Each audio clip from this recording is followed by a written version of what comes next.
इसके बीच में पाकिस्तान ने अपनी एक नई स्टेल्थ मिसाइल, जी हाँ, तैमूर का टेस्टिंग किया है। और बताया जा रहा है कि ये नेवल वर्जन है और शिप्स को डुबोने में काफी कैपेबल है। इसके अलावा ट्रंप की बहुत बड़ी तकलीफ इस टाइम निकल के आ रही है, जो कि खमनई का बहुत टफ स्टैंस है। ट्रंप को अब समझ में नहीं आ रहा है कि मुज्तबा खमनई से निपटे कैसे, आईआरजीसी से कैसे निपटे, क्योंकि बहुत सारे डर जो इस टाइम दुनिया में है वो अब सामने आ रहे हैं। तो चलिए सबसे पहले आज इंडिया की डिफेंस डील की बात कर लेते हैं कि $8 बिलियन का जर्मनी के साथ सबमरीन का सौदा होने जा रहा है। इन प्रिंसिपल तो अप्रूवल हो गया है, लेकिन जब फाइनल अप्रूवल होगा तब की तब देखेंगे। और ये जो 6 सबमरीन्स हैं करीब करीब 10 साल के अंदर 2035 तक करीब करीब इंडिया को डिलीवर होंगी बनने के बाद। और पहली सबमरीन तो 3-4 साल लग ही जाएंगे बनते बनते, जब इंडिया को आएगी फिर हर साल एक एक सबमरीन दे दी जाएगी। चलिए अच्छी बात है। उसके साथ ही पाकिस्तान ने एक बड़ी स्टेल्थ मिसाइल का टेस्टिंग किया है जिसका नाम तैमूर है, और ये किसी भी जहाज को डुबो सकता है। ये क्रूज मिसाइल है, स्टेल्थ टेक्निक है, और इसको डिटेक्ट करना बड़ा मुश्किल है। ये बताया जा रहा है कि ये डिटेक्ट नहीं की जा सकती है और 600 किलोमीटर दूर तक ये निशाना लगा सकती है। इसको कराची या गवादर के पास अगर कोई टकराव होता है तो एक किसी के लिए भी ये खतरे की घंटी बन सकती है।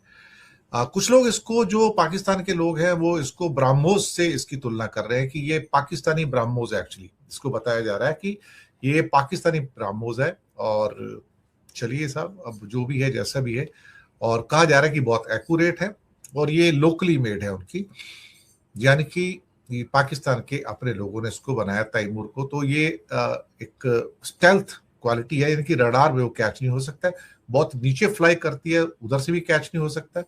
और इसको बताया जा रहा है कि ये इंडिया के लिए भी एक थोड़ी सी चिंता की बात हो सकती है। इसके बाद आते हैं अगली खबर के ऊपर, और वो ये है कि ट्रंप जो है दरअसल खमनई के बहुत टफ स्टैंड से बड़े परेशान है इस टाइम। उनको ये नहीं समझ में आ रहा है कि इस समय खमनई रजीम या आईआरजीसी से निपटा कैसे जाए। अल्टीमेटली उन्होंने कहा है कि हम तो भाई एक किस्म से आपसे बातचीत ही नहीं करना चाहते, पहले ब्लॉकर हटाओ, उसके बाद टेबल पे आओ, तब हम बात करेंगे।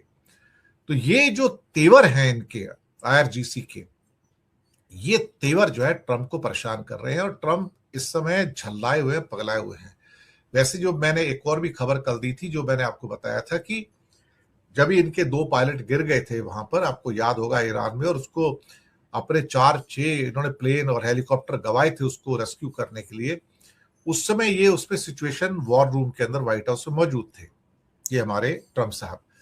और जब ये दोनों पायलट वहां चले गए थे और रिकवर नहीं हुए थे, ये पागल हो गए थे अंदर। इनके सामने जनरल डैन कैन भी मौजूद थे और बाकी लोग भी थे, और ये एक तरह से अपने बाल नोचने पे आ गए थे, चिल्ला रहे थे, चीखे मार रहे थे कि इनको बचाओ, कुछ भी करो। और वहीं पे उन्होंने जनरल डैन कैन से कहा था कि मुझे अपना न्यूक्लियर कोड बताओ, न्यूक्लियर कोड बताओ। ये न्यूक्लियर कोड की स्टोरी मैंने आज सुबह ब्रेक की एक्चुअली, देखा जाए तो। और मैंने बताया कि कैसे इसने न्यूक्लियर कोड मांगा और जनरल डैन कैन ने उसको मना कर दिया कि हम आपको न्यूक्लियर कोड नहीं देंगे। ये इसका मतलब है कि न्यूक्लियर कोड मांगने का एक प्रोसेस होता है, जब ये मैच होता है तो 7 मिनट के अंदर अंदर आपका प्रोसेस डिसीजन का पूरा हो जाता है। हालांकि इसको रीगन ने और बुश ने चैलेंज किया था कि 7 मिनट बहुत कम टाइम होता है, कि 7 मिनट में प्रेसिडेंट कैसे डिसीजन ले सकता है। लेकिन प्रेसिडेंट अकेला डिसीजन नहीं ले सकता। प्रेसिडेंट के डिसीजन को वहां पर जो उनके आर्मी के चीफ हैं वो उसको वीटो कर सकते हैं कि नहीं, तुम ये गलत कर रहे हो, ये ठीक नहीं होगा एटम बम को गिराना, और तुम अकेले ढंग से डिसीजन नहीं ले सकते हो, क्योंकि उनको पूरी सलाह माननी होती है। उसमें वाइस प्रेसिडेंट भी होता है, उसमें नेशनल सिक्योरिटी एडवाइजर होता है, आर्मी का चीफ होता है, और कुछ और एडवाइजर्स होते हैं, तब कहीं जाके एटम बम के गिराने के ऊपर एक डिसीजन हो सकता है। प्रेसिडेंट के पास एटम बम को गिराने की ब्लैंकेट पावर्स नहीं है, मैं आपको बता दूं, ब्लैंकेट पावर नहीं है। और जनरल डैन कैन यानी कि आर्मी के चीफ उसको इनकार कर सकते हैं। और यहां भी उन्होंने कहा कि नहीं, हम आपको न्यूक्लियर कोड नहीं देंगे बिल्कुल भी। अभी वो हालात दुनिया में पैदा नहीं हुए जहां पर हम आपको न्यूक्लियर कोड सौंप दें। ये हालात वैसे बिल्कुल भी नहीं है, इट्स जस्ट ए ऑपरेशन, ये वॉर नहीं है यहाँ पर। तो उस टाइम उनको एक किस्म से पुश कर दिया गया था कि आप सिचुएशन रूम से चले जाओ, हालात से कैसे निपटना है हमें निपटने दो, हम एक्सपर्ट हैं इसके, आप एक्सपर्ट नहीं हो। तो उनको सिचुएशन रूम से उसको निकाल दिया गया था। लेकिन असली परेशानी इनकी मुज्तबा खamenei की टफ स्टैंड से है कि भाई ट्रंप डील को लेके भी बेचैन है और ईरान को ऐसा लगता है जैसे कोई जल्दबाजी ही नहीं है, कोई जल्दबाजी नहीं है। ट्रंप अपनी जनता को शो करना चाहते हो कि देखो मैंने वॉर जीत ली है, मैंने वॉर जीत ली है, और हर बार वो टैको बीच में आ जाता है, यानी कि ट्रंप ऑलवेज चिकन्स आउट। तो हालात कुछ इस किस्म के हैं जहां पर ट्रंप की इस बेचैनी का अब मजाक उड़ाया जा रहा है। ट्रंप डील के लिए बेचैन है और आईआरजीसी जंग के लिए बेताब है। ईरान के सरकारी मीडिया ने 44 सेकंड का एक एआई वीडियो जारी किया जिसमें ट्रंप के एक तरफा सीज फायर बढ़ाने वाले फैसले को मजाक बनाते हुए दिखाया गया है। और वहां पर वो अपने कमरे में क्या है कि बेसब्री से ईरान के लोगों का या उनके रिप्रेजेंटेटिव का टॉक शो के ऊपर इंतजार वेट कर रहे हैं।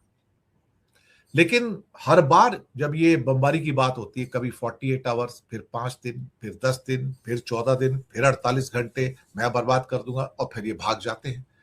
ये जो समस्या निकल कर आ रही है सारी कि ये आदमी बिल्कुल और बिल्कुल भी टिकने वाला नहीं है साहब, बिल्कुल और टिकने वाला नहीं है। कहीं ना कुछ ऐसा हो रहा है। इस बीच में आज एक न्यूज आती है जिसमें कोटक इंस्टीट्यूशनल इक्विटी से कि डीजल और पेट्रोल की प्राइसेस जो है पोल खत्म होते ही 25 से 28 रुपए तक बढ़ा दी जा रही हैं, और उनका 27,000 करोड़ का उनका नुकसान हो रहा है हर महीने का। ये खबर आते ही सब वायरल हो गई पूरी हिंदुस्तान में, तमिलनाडु में, और जहां वोटिंग चल रहा था इस टाइम बंगाल में। सरकार को 2 घंटे के अंदर अंदर वापस आना पड़ा ये कहने के लिए कि नहीं ऐसी कोई बात नहीं, हम किसी का रेट कोई नहीं बढ़ाने जा रहे, ना पेट्रोल का ना डीजल का, no price hike is under consideration. और रिपोर्ट जो मिसलीडिंग है। एक्चुअली सरकार को डर लगा क्योंकि ये लोगों तक पहुंच गई, लोगों ने खबर पहुंचा दी कि 28 रुपए प्रति लीटर, 25 रुपए से लेकर 28 रुपए प्रति लीटर का दाम बढ़ाया जाएगा चुनाव खत्म होते ही। और अचानक सारा इकट्ठा नहीं किया जाएगा, 3 से 4 स्टेज में किया जाएगा। 3 से 4 स्टेज का मतलब कि पहली बार इसको 7-8 रुपए, फिर 7-8 रुपए, फिर 7-8 रुपए, फिर 7-8 रुपए, जो 4 स्टेज में 1.5 महीने के अंदर अंदर इसको बढ़ा भी दिया जा सकता है।